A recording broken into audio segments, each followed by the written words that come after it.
இங்கே வச்சு பார்த்தா தான் அது பெரிய பிரச்சனையாக இருக்கும். அந்த சின்ன அந்த இப்படி தள்ளி போயிடுச்சுன்னா அந்த ஒரு சின்ன தூசி மாதிரி ஆயிரும் அந்த பிரச்சனை. ஸோ அது விலகி இருந்து பாருங்க, அகரம் என்ன சொல்லி கொடுத்துருக்கு, அகரம்னா என்ன அப்படின்னு கேட்கும்போது ஒருத்தங்க ஒரு விஷயம் சொன்னாங்க.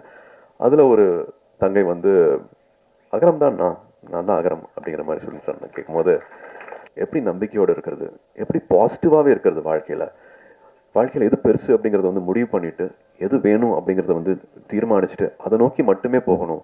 எந்த காம்ப்ரமைஸும் பண்ணிக்காம நம்ம நினைச்சதை அடையிறது எப்படி அப்படிங்கிறத வந்து அகரம் சொல்லி கொடுத்துருக்கு. நான் தான் அகரம் தான் நான் அப்படிங்கிற மாதிரி சொல்லிச்சு.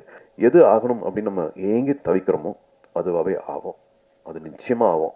அகரம் வந்து உங்களோடது. அது எப்பவும் தொடர்ந்து போறதுக்கு எல்லாரும் ஊர் கூடி தேர் எடுப்போம். ஏன்னா யூஸ்வலாக வந்து இது ஒரு வீக்கெண்ட்ல நடக்கும். வேற சில காரணங்கள்னால, தவிர்க்க முடியாத காரணங்கள்னால ஒரு வீக் டேல வைக்க வேண்டியதாயிடுச்சு. பட் இருந்தும் அரங்கம் எங்கேயுமே வந்து குறையாம எல்லாமே நிறைஞ்சு அத்தனை பேரும் இங்க இதுக்காக